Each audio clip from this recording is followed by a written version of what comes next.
Λυπάμαι πάρα πολύ. Έχει πτώματα Ρώσων στρατιωτών έξω στους δρόμους, λέτε. Μπράβο, μπράβο και παρακαλάμε οι οικογένειες να μαζέψει τις ορούς ο ρωσικός στρατός. Να Λυπάμαι σας πάρα πω πολύ. ότι κάποιες γυναίκες έχουν πάρει όπλα και πηγαίνανε και πολεμάνε. Αφήνανε μικρά. Λυπάμαι πάρα πολύ.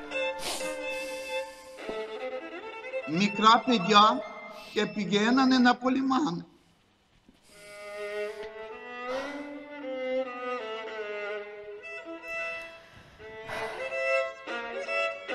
Να ξέρετε ότι πονάμε μαζί σας.